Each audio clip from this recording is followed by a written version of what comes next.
that. So yeah, again, I might take up the offer on some rant in the future. I have one or two that I'd like to talk about, but not tonight again. Tonight I'm going to talk about how to move from legacy to modern and what did I learn in the process. I recognize some of the names from past plays and talks, but I'm Matteo. I work at Avanade UK and Ireland as a manager for software engineering, and I'm also Microsoft MVP for Azure DevOps. This day and age, I tend to blog slightly less than the past because I'm trying to do other things and try to do more talks like this one. Rather than in person, we can do it online. So I'm trying to be all over the place, maybe too much. But you can find me on Twitter over there or on my blog. Feel free to stop me anytime. I'm actually going to put the Zoom window on the right-hand side so I can see the chat, if anything. And again, feel free to stop me anytime. So what are we going to talk about tonight? Tonight, we're not going to talk about technology. Okay, so I know that this is a user group. This is a technology user group, but I'm not going to talk about technology. I would like to talk about people. People are the cornerstone of any society, and any society is organized by a set of rules called behaviors. Those behaviors are influenced by each other's psychology and each other's way of thinking. So yeah, I'm not going nuts, okay? This is a technology user group. I know that. This is not about psychology, but there is a reason. So the idea for this came in the past when talking with the members of one of the communities I founded, getlersversion.it. Getlersversion is a currently Italian, soon to be slightly broader, community focused on DevOps, ALM, etc. And over the past few years, we realized that we are extremely active on Slack, going over the hundreds of thousands of messages. We continuously ask ourselves all sorts of questions, ranging from Azure DevOps to Formula One to whiskey. But generally speaking, it's about questions like, how would you tackle this? I mean, this situation, I don't know what to do, or what would you do if you were in my shoes? You know, those sort of things. And with problems ranging literally everything, because given that we are very focused on ALM and DevOps, we span around methodologies, build servers, automation, scripting, development, you name it. We always end up with different answers, and usually with with a broad spectrum of answers. But there are some patterns, and those patterns keep repeating, especially, I realize, when we talk about transformation and transformation projects. Now, the idea for this session came out first time around, it was 3 years ago or thereabout. So over the past few years, I managed to accumulate quite a good amount of material and information. And I realized that digging into the world of psychology, I literally opened a Pandora's box, because aside from my daily job, where at the moment I work in a consultancy business, in the past I used to work in a product-based business, but the problems were the same, the patterns were the same. So I started digging on that. And everything starts with transformation. So every organization talks about transformation. Organizations talk about changing all the time, especially in these current times. But in the technology world, transformation is a very broad word, okay? It could be a lift and shift from a data center to Azure or to AWS. It could be a methodology shift from waterfall to something else. It could be adopting a version control. It could be changing version controls. It could be moving from Excel to Jira. It could be moving from weekend deployments to continuous delivery, consolidating stacks, and so on, right? So it's nothing that you do, but it's all about the disruption, okay? So all of these things in the technology world, they have one thing in common, which is disruption. And disruption, by definition, is not influenced by technology, okay? So .NET Core, when it came out, it was disruptive, but not because it was .NET Core, but because it was running on Unix machines. Git, when it came out, was disruptive because it completely changed the version control system paradigm from centralized to distributed, okay? So it doesn't have to do with technology. It could be literally anything, okay? It could be even HoloLens. It could be neural networks. It could be anything.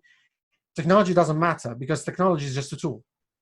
What matters is that they all try to do the same. They all have the same goal, whenever it comes to any of these transformation projects, which is change. And nobody likes change. The reason why nobody likes change is because companies are made of people, okay? And in general, people have got quite a touchy attitude to change. We'll see what in a moment. But in general, if companies are made of people, then in order to succeed, you don't need technology. You don't need to throw yet another tool or yet another practice at the problem. You need psychology. And I recorded a video a few weeks ago about a project that I followed up to until very recently, where I transformed a team which was loving command and control. They loved waterfall. They loved being told what to do. And I actually managed to transform it into an agile team, to a lean team. But it took a long time, and it was literally blood, sweat, and tears, because it was such a long project and with such a different change in perspective that there were 3 rounds of failure before actually scoring something. So why psychology? Well, think about that. Welcome your new team member, the human being. The human being is a strange animal, okay? It's got fear of change, an innate risk avoidance. It relies on tribal knowledge. It values first-hand experiences, sometimes more than collective knowledge. Relies on bias and beliefs. Oh, boy, it does. And it suffers from peer pressure, performance pressure, those sort of things, and so on. And the list goes on and on and on. So the human being is a difficult client to work with, okay? It is difficult to welcome a new human being in a team. But it's not all lost because, well, at the end of the day, we are human beings too. So we know how to tame these traits. We know how to tackle those problems. So we can try identifying some patterns. And patterns are not just things that show up when you have a problem, okay? So it's not just about, oh, you have a problem, you end up in that bucket because that's the bucket that I identified as a pattern. To the contrary, given that everything is based on psychology, psychology identifies patterns not just for problems, but also for solutions. So we have a number of well-known, some of them are laws, some of them are other things, that define behaviors and they provide answers. So a few examples, I'll go with a few fictional scenarios, some real-world problems that over the years I faced in, well, different ways and shapes and forms, but we can discuss about that. So the typical one that I start with is the DevOps platform consolidation. In the past, a few years ago, I used to do so many of them, so it was very, very easy for me to realize patterns. But in general, it's when company ABC, or whatever you want to call it, decides to consolidate every ALM stack they have across the company to a single vendor solution, which unifies, that's important, decades potentially of intellectual property under the same roof. So it's a huge company-wide effort, right? Because if you want to do this kind of company-wide efforts, then you have to be big. You can't just go small and then hope for the best. So it's going to massively improve how software is developed internally. That is the idea of the scenario. Now, it's a very practical example because if you think about that, Atlassian with Trello, with Excel, with something custom, and Subversion, I saw the big percentage in the poll, plus CVS and Git, for example, okay? Everything moved and consolidated to, let's say, GitHub and Azure DevOps, to make it simple. It is huge. If you think about that, imagine that you have a company, even a mid-sized company, or a small-sized company for that matter, that has got to move from this patchwork on the first line to a different solution. And again, it could be anything, okay? There is a substantial level of investment, not just in terms of money, but also in terms of effort, okay? So you need to ask people that might have just joined to change, but you might also ask people that have been with a company for very long. And I remember in one of my previous jobs, I had colleagues that have been in the same company for 20, 25 years. So asking someone like them to change is not trivial. So there are some things that are going to happen, for sure. People are going to complain, and that's number one. People are always complaining, especially when there is some change involved into it. Some departments or some people, it depends on the scale, are going to raise a level of resistance. And again, this is a natural response to the fact that humans don't like change. A few people are going to be very vocal because, well, my things have been moved. I can't find anything here. I can't find anything I need to work with in this mess. You know the drill, right? Also, someone could potentially make your life really hard. I've seen all sorts of things over the years, and I don't stop being amazed. I can't stop being amazed at what I see. This is what's going to happen pretty much for sure. Okay, and I'm sure that everybody that's been in a transformation project of any sorts, from monolith to microservices to any migration, have seen something like that. What's likely to happen is that in reality, resistance can be weak. So it is resistance, but it is resistance because of for the sake of resistance. Okay, so it's going to be passive resistance until you handhold someone on the right path. Then they will be resisting. Otherwise, they will be fine. And this kind of resistance is usually driven by tribe leaders. We'll touch on that later on. This is the alpha type personality that strikes, and it polarizes teams into different ways. Also, people are going to follow because of innate instinct. Because if something works, it works. Why are you changing it? If it's not broken, why are you changing it? And also, that's very important. Change implies a reset. So you start again from scratch. If you've been for 25 years with the same company, very likely using the same stack, it is difficult to change, inevitable. We're not used to it. So this is very likely to happen, and it might not be as bad as it looks like, but there is a good percentage of probability that this is going to happen. What could also happen, and unfortunately this is less common, but it could happen, I've seen this happening, is that you will spark some sort of competition to shine the most.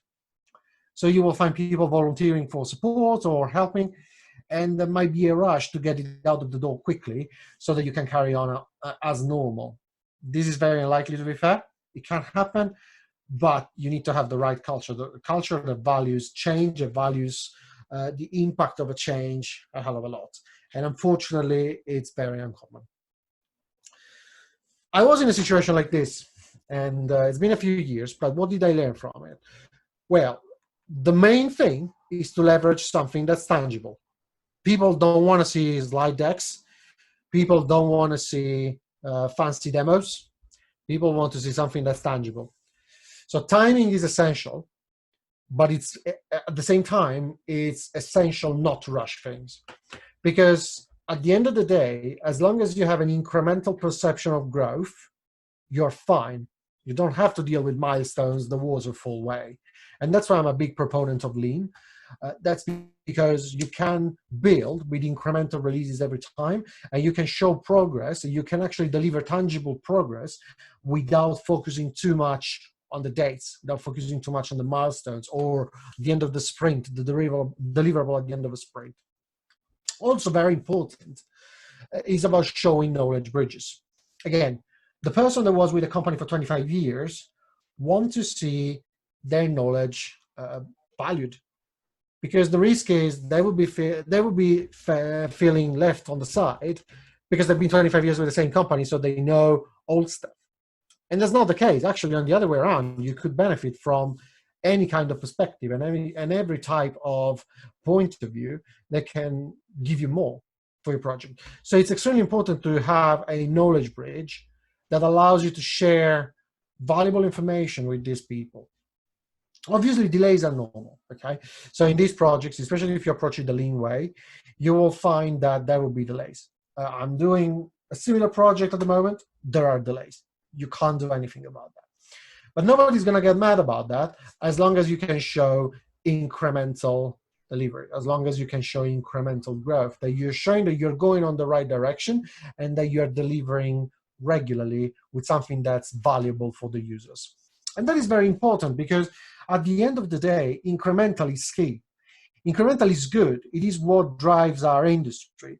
We moved away from waterfall to agile practices, and then we evolved agile practices because we wanted to have incremental delivery. We wanted to move away from the world of milestones and Gantt charts and waterfall. So we managed to have something else that builds on the human mind and that gives the human a good sense of control. It is extremely important because it plays on the individual motivation. So a person will definitely be more motivated if they see incremental build up, if they see something that works and they keep working week in, week out with new changes that keep delivering value. So Scrum in this, very good, because you have short time boxes and you keep delivering stuff at the end of every sprint. If you have a 2-week sprint, you don't have to wait until the end of, I don't know, end of the month even, to get a sprint, because it's just 2 weeks. So you can deliver something at the end of the first sprint. And the continuous flow of deliverables, if you go towards lean, is even better because it makes the team feel in control. They are delivering in a steady way, continuously. The user, the customer, is going to feel that. And on the other side, there is always feedback coming in, and people are feeling valuable because they are delivering and they're contributing to the deliver. So it's a positive loop. Everybody feels in control, and that's very important. They make decisions based on their own pace and experience. That's very important because it allows the team to collaboratively decide on the direction rather than wait for someone coming in and setting the direction in stone. This is where it makes the most of a difference. You don't want the team to be just sent on a certain way. You want the team to be able to shape its destiny. And that's why I feel Scrum is an excellent starting point, and then every Agile methodology are going to bring the best out of it, because you don't have a prescriptive set of rules and dates and so on to follow. You need to follow simple principles.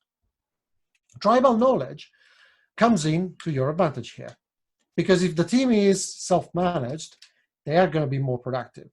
They are not waiting for someone who's telling people what to do. And that goes back to the video I mentioned before. I was dealing with a command and control team. They wanted to be told what to do, and that's not productive. So we had to change that. It's also the only way of defeating Parkinson's law. And now we start with a little bit of, not theory, but statements. So Parkinson's law, you might have heard of it. It says that work is like ideal gas, or rather bureaucracy. It expands so that it fills the time available for its completion. There is a link at Wikipedia there. And it is effectively one of the reasons why the Conway's law is so important. Conway's law says that organizations are, well, teams are modeled as of the organization they belong to. And then if you are in certain situations, Parkinson's law is even more important. Because if you have a team that needs to feel busy, the team will always be busy.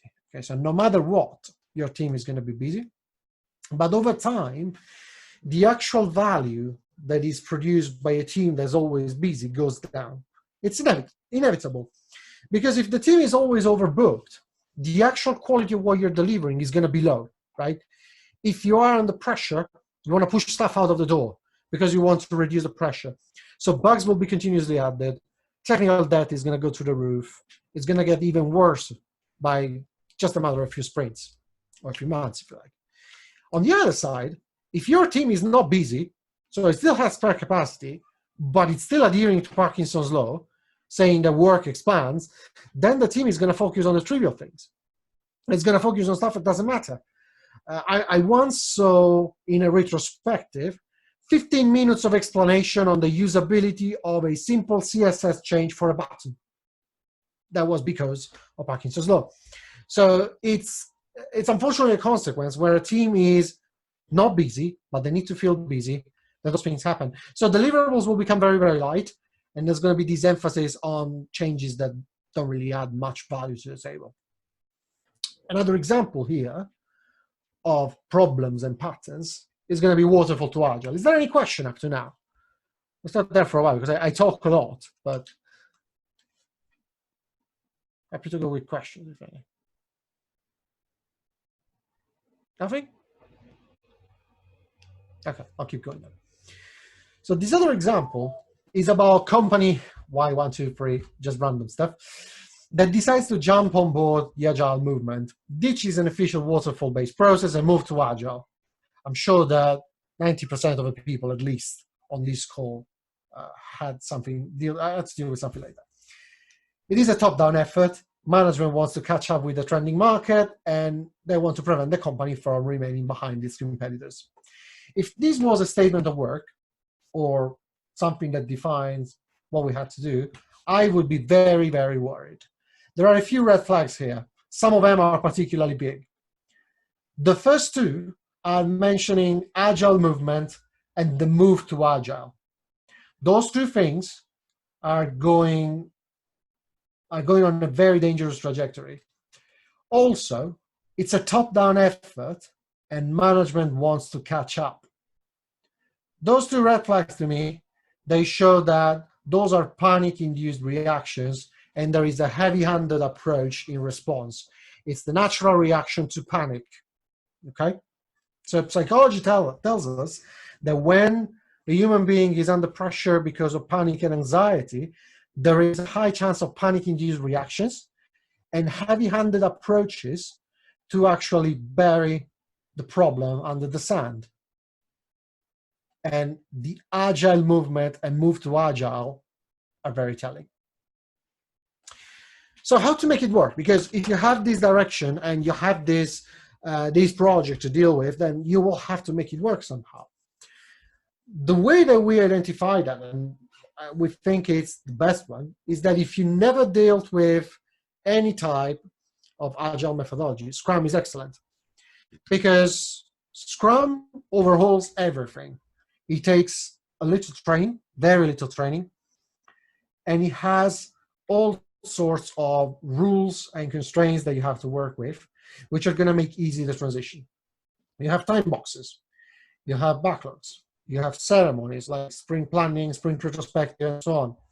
So it is easy to let a team that never worked with anything like that, and they expect to have this kind of governance in place, to actually be productive. You give them a simple set of rules, work in a 2-week sprint, pick up some stories, just work on this, and that's it, and then off you go. There is no need at this stage for a comparative evaluation because it is mandated by the top anyway. So you can start with the easiest one to, in my opinion, to pick up, which is Scrum. So leadership wants Agile, you give them Scrum, right? So buzzword for buzzword, it works fine. Then you start taking a portion of a product and start creating a backlog. Typical MVP approach, minimum viable product. I know it comes from Lean, but it works because you don't have to give them 6 months to create a backlog. You need to start straight away. And the fact is the collaborative effort makes the move from planning to delivery straightforward because they see that once they are guided in the right way, these teams can start delivering. They have user stories, so they can start coding against the user stories. They have ways to actually deliver something tangible. It can be anything. So when I was working as a developer, first thing that we used to do was creating the installer and delivering something at the end of the first sprint, because we showed that we could deliver something that was functional. Even if it was a splash screen and an empty form, it was something that was delivered with the right way. So it was treated as a deliverable for Sprint 0, and it showed that we had all the capabilities to actually bring some value. And that's what teams should do. They start with Scrum. Scrum is the starting point. Then Lean, you want to keep with Scrum. You want to use a Scrum Bat approach, whatever. You want to do mob programming, great, fill your boots. But as long as you start with something that shows the big change from waterfall to Agile, then it's amazing. And where's the magic here? It's the team morale. Because if you have a team that has been working with waterfall for so long, their morale is going to be at the bottom really of the scale. Can't do much about that. Waterfall crushes everyone. Team morale here is key. So software development is a team effort, and every software development team is like a small society, if not a tribe, where you will have different personalities. You want to leverage the personalities all together. You don't want to have someone that from the top down is going to tell you what to do, and is going to tell you how, and is going to tell you when. So that's where Agile comes in very strongly. People should feel motivated. They should feel excited, not depressed, right? Because those management mood swings, especially if it's not the first one, then I can imagine it's going to be a big impact. And yet every Agile methodology, regardless of the one that you pick, is going to put everyone on the same level, because even the Scrum Master, despite the name, is going to be on the same level. It's not master of anything. The Scrum Master hasn't mastered anything in particular. It's just there to act in order to remove impediments. So that's very important. And a diverse individual contribution is extremely valuable. I love that. I love when I have a diverse set of point of views in a team, because you can literally extract the best out of these ideas rather than having a uniform landscape where everybody says the same thing. Also, you're taking away the burden of deciding how to move forward. Because if you leave the team deciding how to move forward, it will take 6 months to decide whether you want to go with Scrum, whether you want to go with Lean, whether you want to stick with Waterfall, or you want to try something else. Start with something, pick it up and carry on. And that would be the recommendation. And then every improvement can be carried forward, again, based on tangible experience. Meaning that if you experience something and you realize that something in Scrum doesn't work, you can always react to it, you can always change things, and you can always make processes better. It's often down to the basics, really, and it's about feeling in control and having a build-up of incremental changes. We go back to the incremental changes thing, where if you feel in control and you see stuff piling up in an ordered way, then it's great, because you know you're doing well. If you see a mess and it's out of control, then you might not feel so good. So you might not go on that well with those kind of projects. Questions? I'll stop again before the next scenario.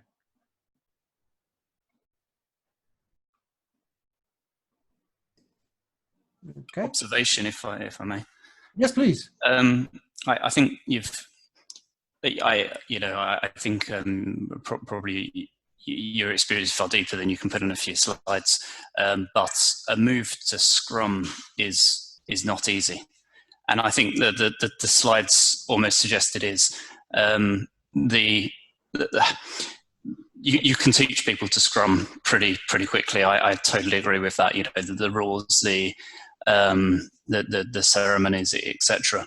But Scrum is about, as Agile is about inspecting and adapting your processes, and learning to do that, and learning to, you know, Scrum comes about because of the Agile principles that underpin it, is far harder, and is the Agile transformation that you talked about earlier.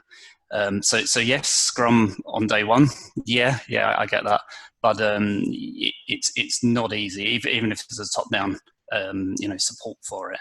You're going to need that team coaching you, or that could be themselves, they could be learning, but yeah, it's slightly dangerous to suggest that Scrum is day one. You'll get that quickly, but I do agree, formal training not necessary, but it's more than just learning by rote.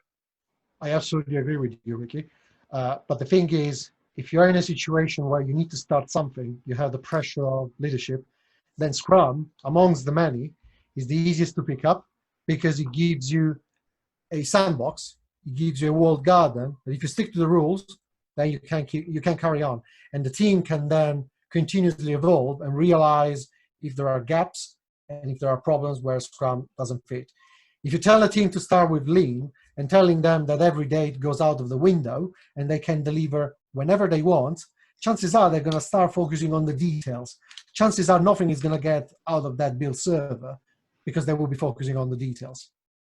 Then again, it comes from previous experience. So I tried both. And from this personal experience, Scrum was easier because it's a revolution regardless. So they feel it as a revolution, but there is a set of rules that are fairly simple to follow. And even if the disruption is big, then training, obviously, even if informal, but a degree of good training and sticking to the rules, usually within a couple of sprints, they are at least productive. Scrum can still be quite an inagile change, though, to a company, because it could be that they're actually doing a number of good things in the way they work. Waterfall is not evil. inherently evil, and they could be doing, they could be delivering to their customers. We could look at, instead of changing everything to Scrum, we could look at what they're doing and ask if there's anything that they could incrementally improve, rather than turn them on their head and changing it totally. But I don't disagree. I just think that it's more nuanced than perhaps can be portrayed. Oh, no, it is an excellent conversation to have. I'd love to have a pint and have a discussion. Wouldn't that be nice? But this was in the context of a panic-induced reaction by top management because they realized that they were lagging behind the curve. So yes, I agree with you, and I don't like changing everything because I was burnt by that thing more than twice, about changing big chunks of processes and organizations. But with that specific circumstance, which I saw at least 10 times over the past as many years, at least, you will see that those panic-induced reactions are like fires, and you have to extinguish them as quickly as you can. So in my opinion, the easiest way to do it is to tackle it that way, rather than start talking about what to change in waterfall. Because in that scenario, waterfall is perceived as inadequate because the market said so. And the market said, you need to move to Agile. I've seen that scene too many times. So that's the reason why it was recommended that way. But yours is an excellent point. And Scrum can actually be very rigid, and it can actually lead to very little deliverables if done very wrongly. Absolutely. I've just got one other question in the chat. It says, what do you do when your company says do Agile, but actually unwilling to change at the top? I can't see the Agile. The Agile. I can't see it for whatever reason. Can you repeat the question again? Sorry, would you mind? Yeah, it's what would you do when your company says do Agile? So the company says, but somebody says should come in and say do Agile, but they're not willing to change at the top. So I'm guessing that means management or the rest of the business. Well, it's always treading difficult waters when it comes to these top-down mandated things. But my tool of choice is always, first of all, try to mediate, obviously. But then Scrum, again, comes in very, very handy because it gives you this framework that's easy to follow. So anybody can do that. In reality, as in the software engineering industry, is slightly different. Because my partner used to work in a cake factory, and she came back home a day saying, oh, I did training today. What did you do? Kanban and Lean. Okay, that's interesting. And basically, manufacturing is all about Lean. So you realize that there is no such thing as Scrum or anything. They just took up the huddle, so the stand-up ceremony, and that's literally it. Then everything is pure Lean. So the software engineering industry has got this thing that's got multiple choices. So it is Scrum, it is Lean, it can be anything else. It can be mob programming, it can be extreme programming, it can be safe if you have a large organization. And you should always choose the best approach for the organization you are talking to. Because yes, Scrum is easy to tackle. Scrum is easy to drop in with people that never saw Agile before. But depending on the industry, it might not be the right answer. So it's always about understanding this first and mediate first. If there is a panic-induced reaction, go with Scrum. Otherwise, try to mediate.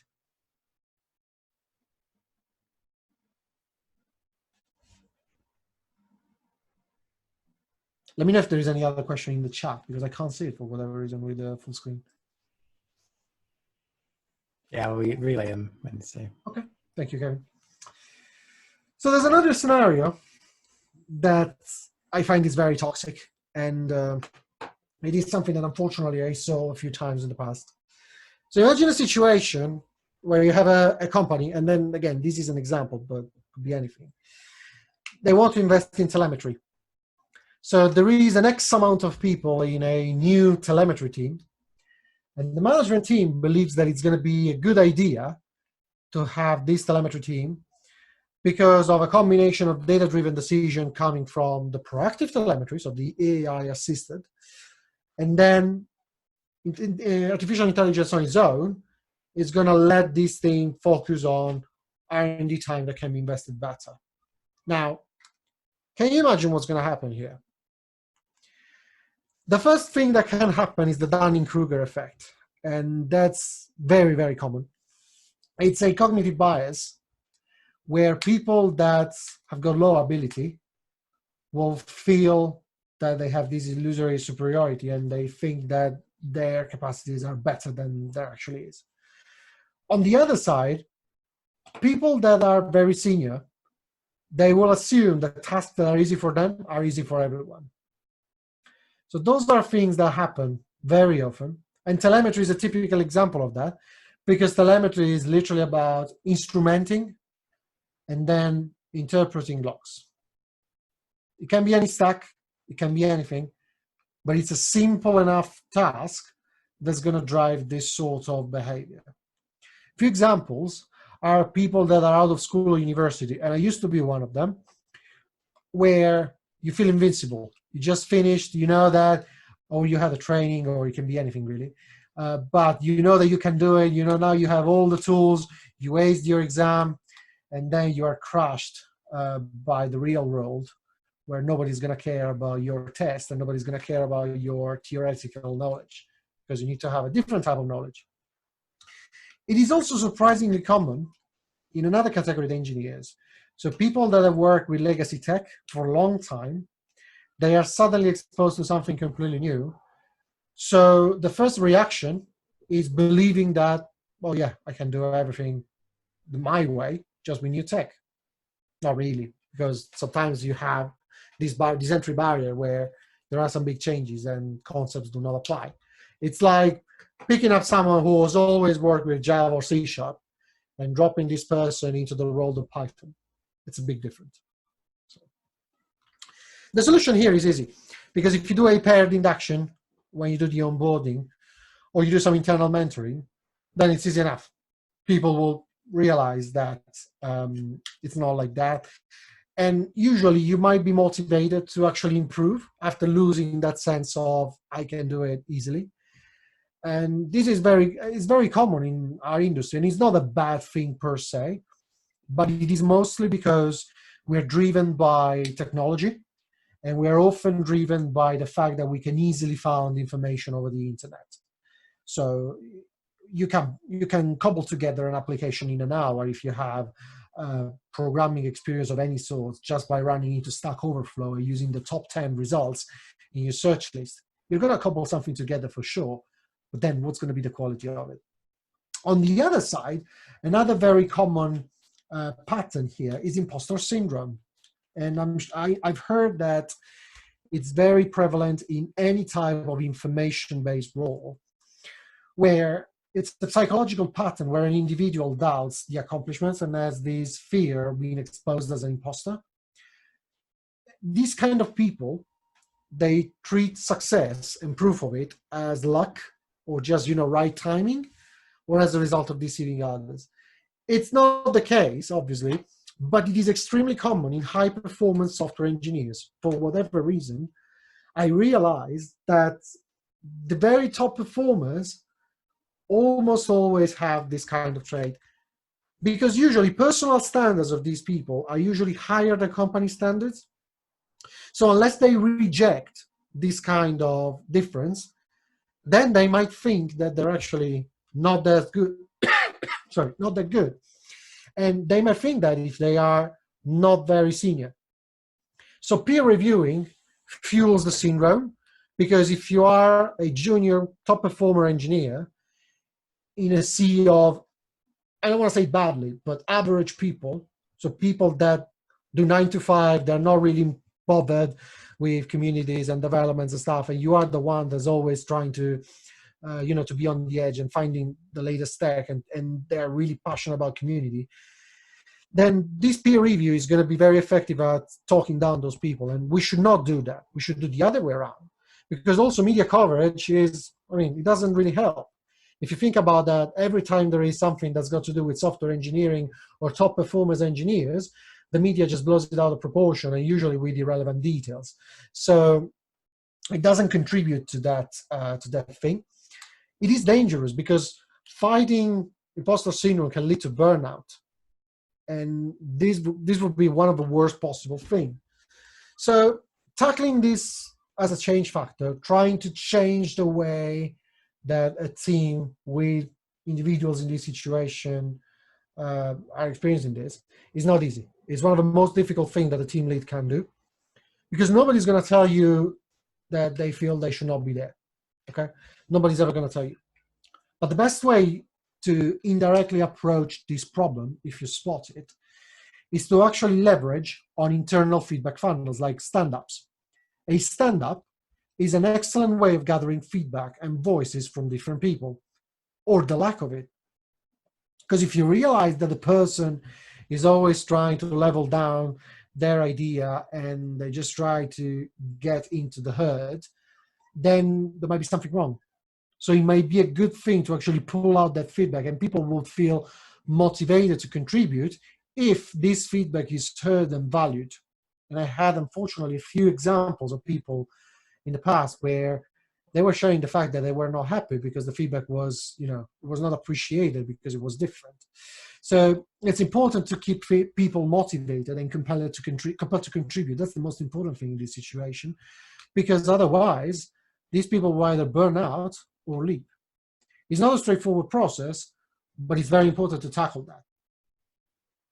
And another thing that I talked about before is the alpha type personality. This has got to do with psychology, and there's nothing strange with it. It's the reality of being human. You are either polarized with the alpha type personality or against it, right? So it's nothing that we invented as a software industry. It's got its origin in the way we are as human beings. And telemetry analysis in particular is something that should be as automated as possible. That's why we have proactive telemetry and artificial intelligence. Because the process is data-driven, right? So if you have one of the previous syndromes, let's call them as such, and an alpha type personality mixed together, means that the telemetry team will be working on a skewed metric. And there's no way out here, okay? It is bound to happen, so you need to prevent it from happening. Because otherwise, the result of the telemetry team is going to be either skewed by the alpha type and the followers, or by the uprising of people against the alpha type, especially if you have an incentive system in place. Because if you have stuff like, if you report more than an X amount of failures before they actually happen in production, then there's going to be, free coffee for a month for the team. Stuff like that. If you have these sort of things, then you're actually doing a worse service to the team, because you're introducing competition, and competition is bad for a team, very, very bad. It is, again, the reality of being a human, because a human being is competitive by nature. And two human beings sharing a repetitive task like telemetry analysis, it's going to become repetitive no matter what. As the level of competition arises, then the number of false positives will rise, because there's going to be a rush in showing more and more positive, or the other way around. If there are some negative incentives, then the overall level will be lower, because you don't want to expose yourself or the team you belong to or whatever to what's perceived as a punishment. So just one word of advice here: never, ever introduce competition within a team. It doesn't help anyone. I've got a couple more things to remember and mention. Any question on this one?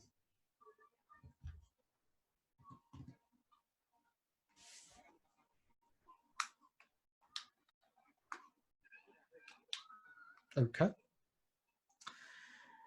So, a couple more to remember. Put slow.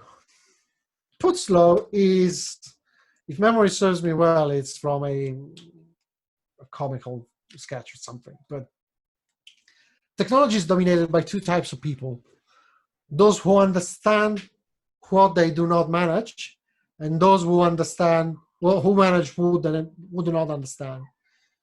Over time, every technical hierarchy develops a competence inversion. Now, I'll bring a very personal example over here. My job title is manager, and I actually have to manage certain things for the first time, or I had to for the first time over the past 18 months, which I did not have to do over the course of my career. Before formally becoming a manager, I thought I was going to smash it. I thought it was going to go straight through it, no problem whatsoever. Well, the first 6 months on the job, let me tell you, they completely exposed the fact that I had so much to learn, hence the books behind me. All right. And it is inevitable, because once you want to reach to something that's higher, you want to put yourself onto that shoes, well, no matter what. Okay. And I always thought that I had everything ready and it would have been a walk in the park. It wasn't, because I had to learn and I had to understand new things. On the other way around, I know of people who manage tools, technologies, projects, etc. And many of them friends of mine would have got, for certain specific things, no idea about. And again, this is very normal, because you can't know everything about what you do all the time, at every scope, at every scale. There's always going to be something you don't know. So the best thing to do is to actually read a book. You can't do much about that.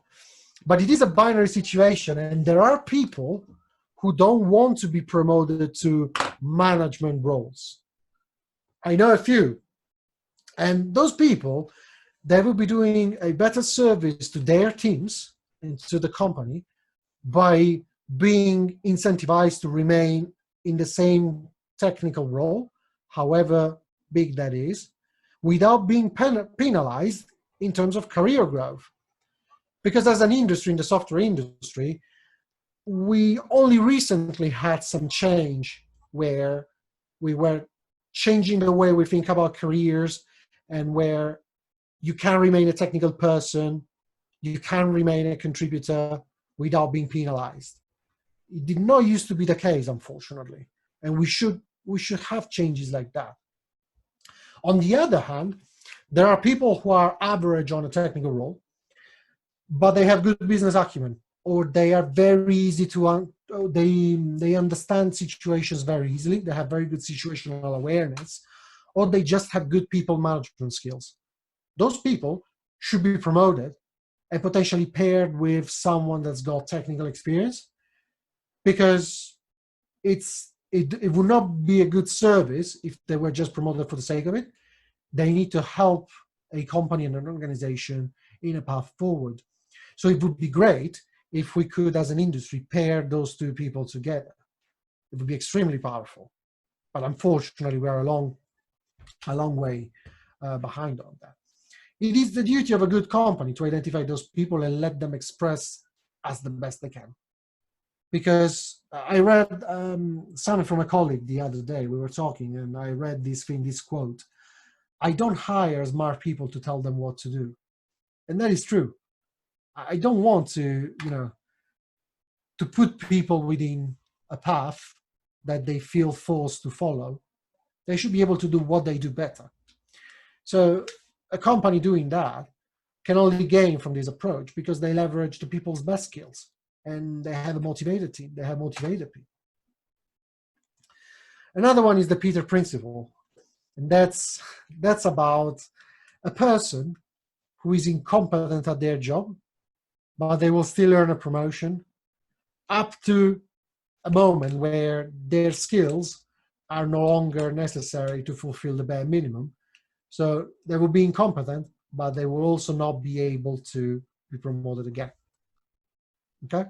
So if they are competent in their new roles, they will be promoted again, but there will be a point where competence and incompetence will be outbalanced, and incompetence will be more than competence. So that's where people will stop. And it means that there are people that remain stuck for this specific reason. And that's why we should invest in the people's best skills and the way people express their skills best. Is it common? Well, usually goes hand in hand with office politics, unfortunately. So again, everybody has got their own examples, I reckon. It is common in heavily structured companies where you have these big org charts and you have all sorts of people. Unfortunately, there isn't much you can do about it yet, but I'm sure that someone will come out with a pattern and there will be a solution to that soon. So is there any more question? The last ones were a bit on a lighter note, but is there any more question to this?